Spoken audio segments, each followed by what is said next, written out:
right.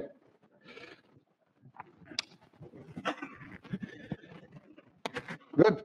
I think we can start the logic programming session. Welcome, everybody. The first and second speaker, actually, so you'll have a lot of time to interact with your crowd, is Hiroshi Unno. The first talk that he's going to present is about modular primal-dual fixpoint logic solving for temporal verification. And most importantly, this is a distinguished paper award, so you're all very much encouraged to listen to what Hiroshi has to say. Hiroshi, the floor is yours. Okay, thank you for the introduction. Okay, let me start. My name is Hiroshi. This work is about verification of temporal properties. It is modular primal-dual verification based on fixpoint logic. This is a joint work with Tachio, you, and Eric. Let me first explain background. Constraint-based verification using constraint home clauses has been intensively studied in the verification community. Given a target from P and its specification psi, the approach first generates a set of constraints on predicate variables, and then use a CSC solver to find the solution.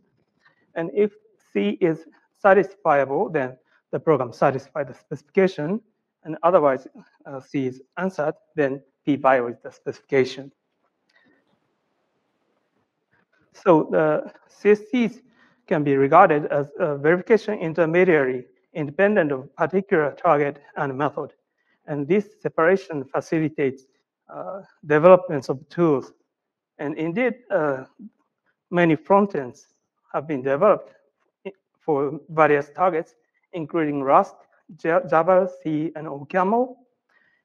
And for backends, they have been developed highly efficient constraint solvers, spacer, hoist, and so on. But there are some limitations that they cannot be applied to non-safety verification. They are limited to safety verification. And there have been proposed various extensions of constraint home clauses for non-safety verification. Our previous work is also kind of such work.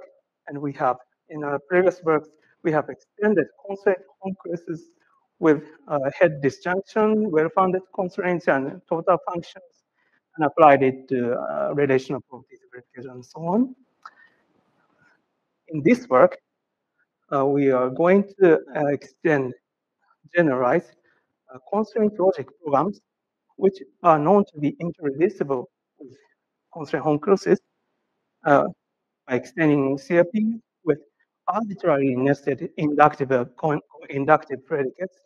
We obtain a language called mu-CFP, and we use that for automated verification of various temporal verification problems, including non-termination verification, LTL, CTL, and even the full model calculus model checking problems. The problems can be modularly encoded to mu-CFP language. And also we have introduced a new reduction from mu-CFP to PFWCSP, which lifts an existing reduction from CFP to CSCs in a non-trivial manner. The opposite reduction from PFWCSP to mu-CFP is not possible because of the computational difference in computational hardness of mu-CFP and PFWCSP. Okay, let me first explain mu-CFP part, which is an extension of CFP with arbitrarily nested inductive and co-inductive predicates. It can be seen as a first-order fixpoint logic modular background theories. Here, A represents ranges over predicates, interpreted predicate symbols, F ranges over interpreted function symbols in some background theory, and X ranges over term variables and capital X ranges over predicate variables. And the syntax has least fixed points which define inductive predicates and greatest fixed point nu X I, which define co-inductive predicates, and they can be arbitrary nested. In the CK, we will also use equations of the form like this and this to define inductive and co-inductive predicates. Here are examples.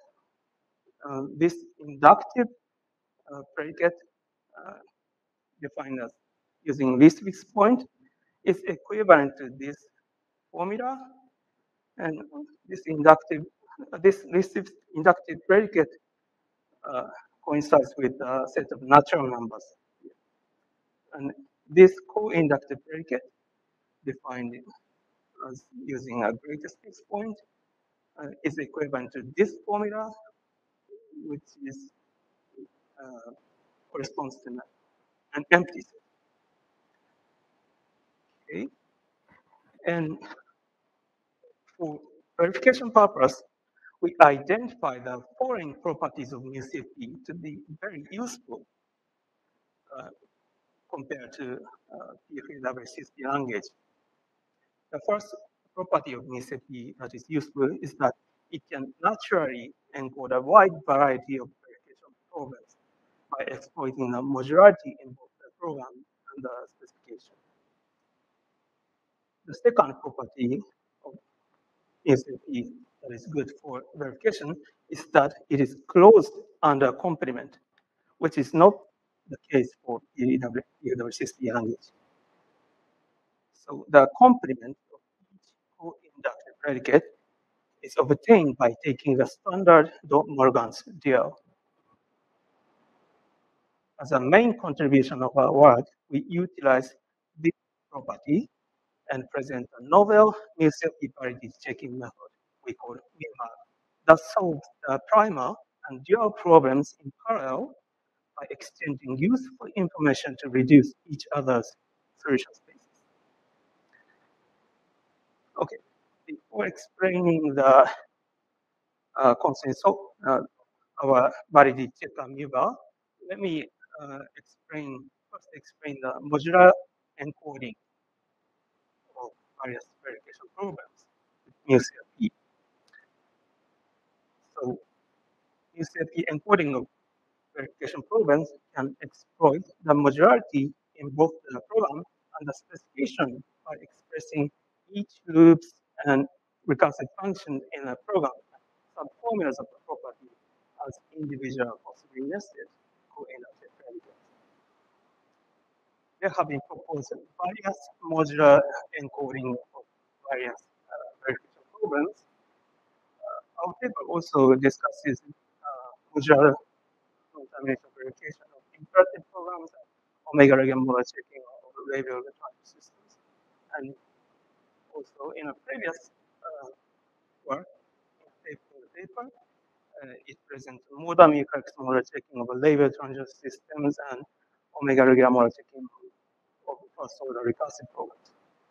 And we also presented refinement type systems that generate fixpoint logic formulas as constraints, typability constraints. These papers present modular and value-dependent temporal verification of high-order effective programs. And it is further extended to delimited continuations, which has been presented on Wednesday by Terauchi. Generated fixpoint logic constraint can be solved by our method if we support theories required by the verification programs. And let me use the first encoding method for non-termination verification to introduce our running example. This is our running example obtained from this paper.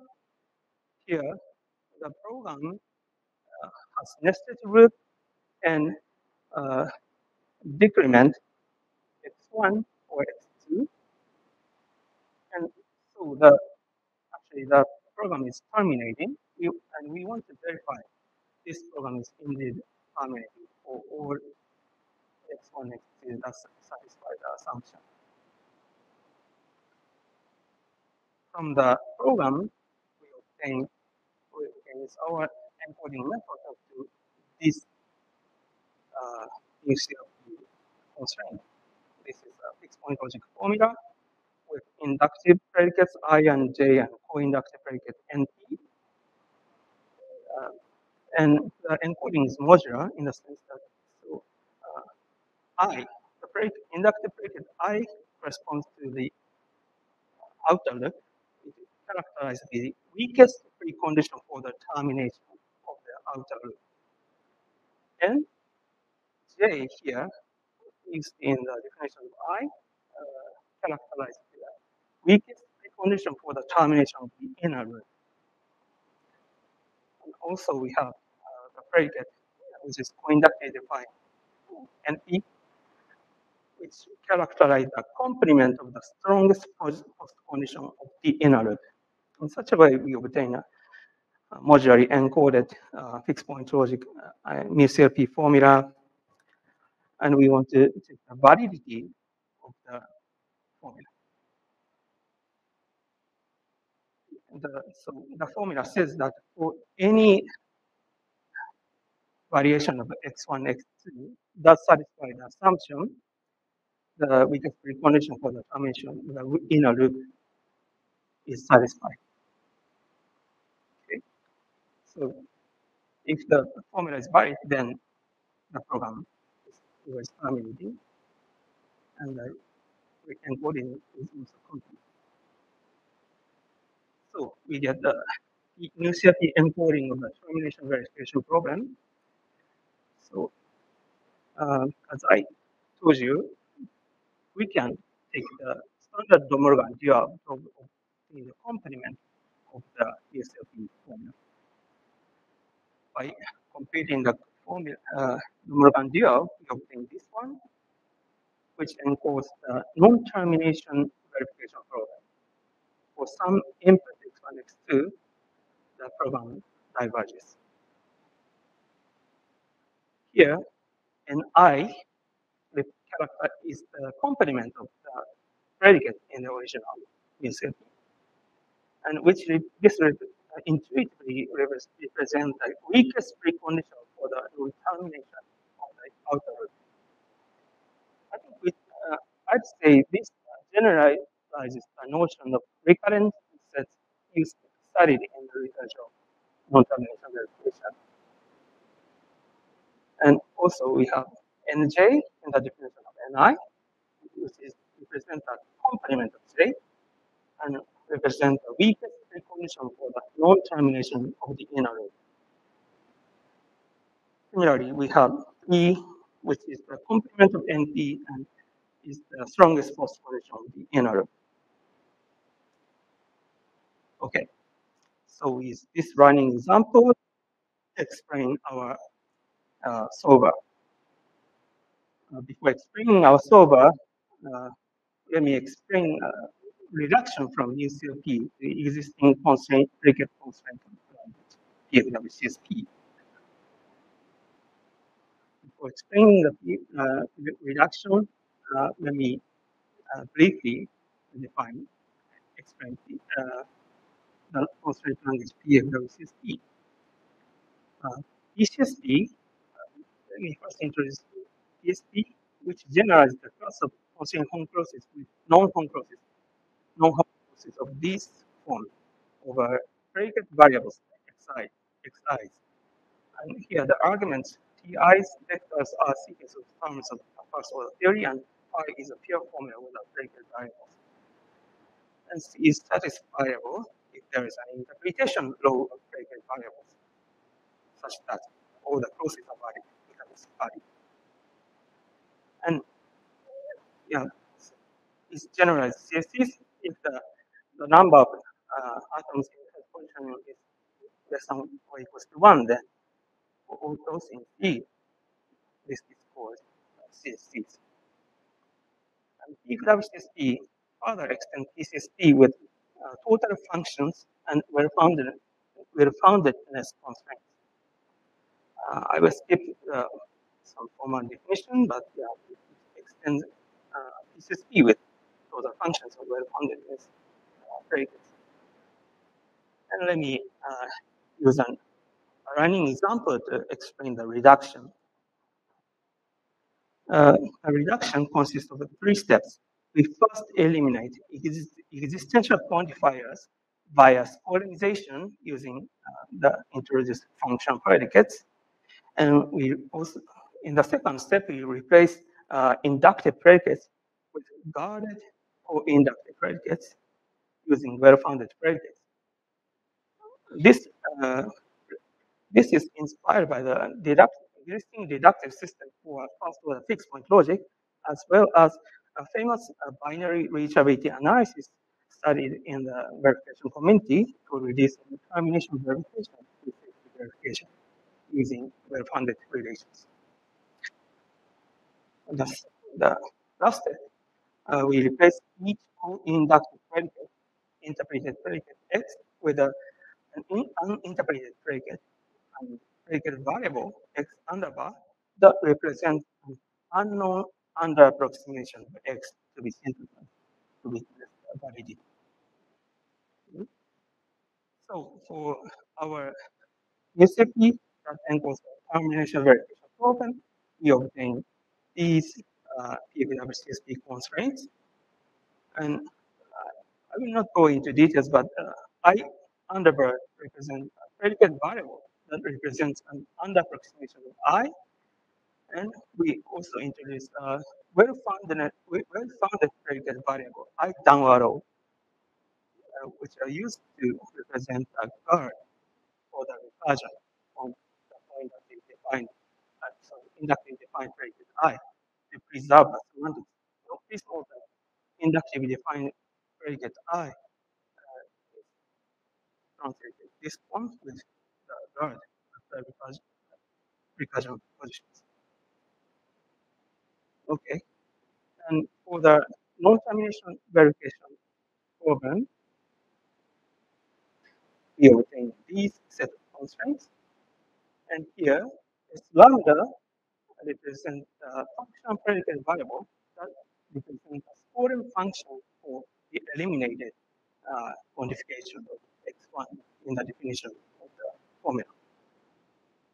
We also have u lambda function predicate used to eliminate existential quantification x2 for x2 prime in the definition of Ni. Please note that u lambda has parameters x1 and x2, which are universally quantified in the definition of Ni. Okay, so now I can explain our main contribution, MUVA, MUCLP validity checking method. Please note that the reduction to PFWCSP coupled with the an existing C-based PFW solver already gives a method for semi-deciding MUCLP validity. But we further, in this paper, improve the method to modular primal-dual parallel solving. The primal and dual PFWCSP problems are constructed and solved in parallel. And this is extended to find partial solutions for inductive predicates that can use a summed upper bounds of the corresponding dual predicates, and then exchange each other's partial solutions to reduce each other's solution spaces. Here, the bounds and synthesize and exchange modularly at granularity of individual inductive predicates. So this is an overall flow of a mu bar. This is the primal side. Given a MUCLP, we reduce it to PFWCSP and so this is the Soviet. And we also dualize the given problem to obtain a dual PFWCSP and use this is the Soviet. And these primal dual solvers are run in parallel, and also candidate solution enumerated by this is check whether they are partial solutions. And if it is the case, exchange the information to the dual solver and vice versa, which is the new feature. Let me use the example to explain the information exchange. for this example, primal solver must find a candidate solution like this. And actually, this is the partial solution for J underbar because it satisfies the third constraint cross. We first run these lower bounds for J and upper bounds for NJ predicates. So we can communicate this learned information to the dual solver. Now, the dual solver can use that information to run additional new information upper bound of J, and which is again sent back to the primal solver, and which is essential information. And the primal solver can then find a genuine actual solution for the program. And now the termination is proved. Okay, and we have implemented the new algorithm and evaluated on various termination benchmarks and temporal verification benchmarks, and obtain promising results as a result. And yeah, it is comparable to the state of the art tools. Okay, let me see. And okay, that's all. Thank you for your attention.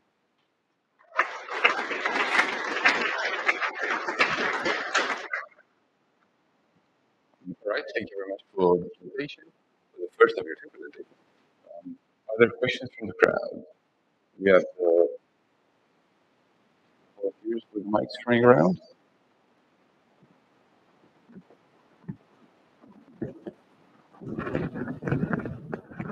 Well, there's a question over there. To the far right.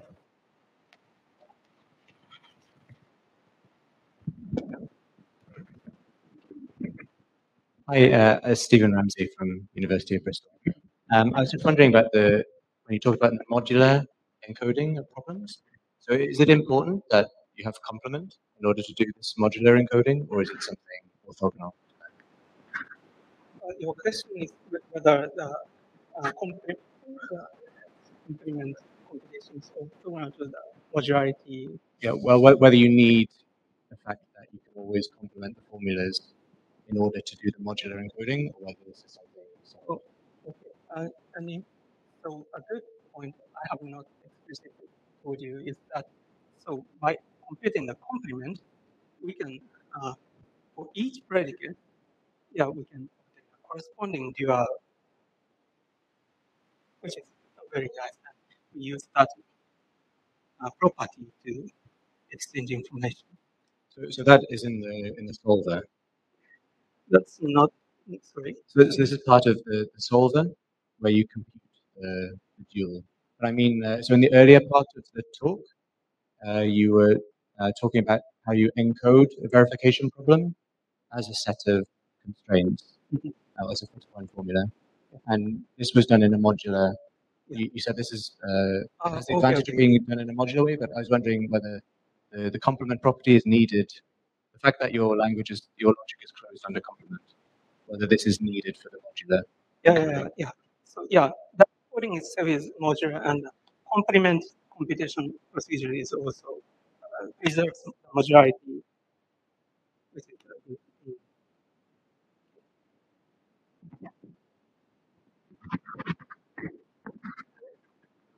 More questions?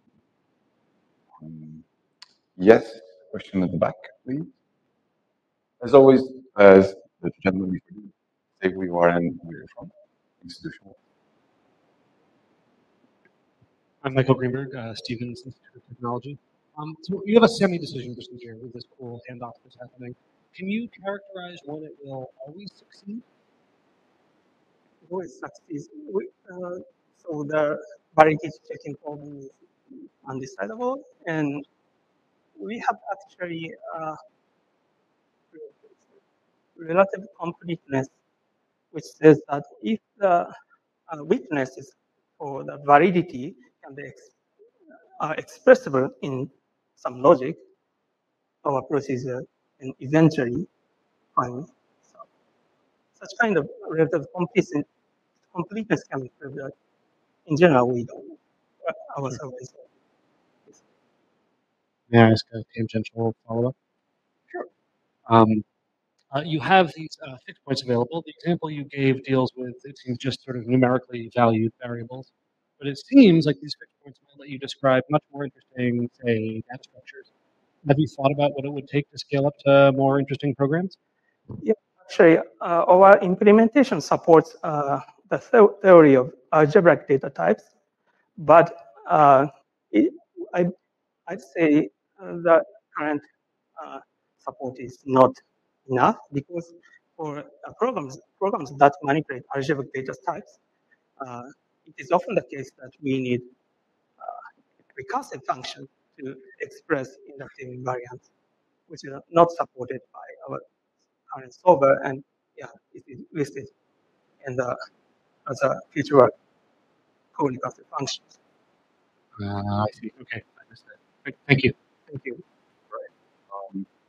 Thank you very much. I think you can open up your second presentation. Okay, thank you.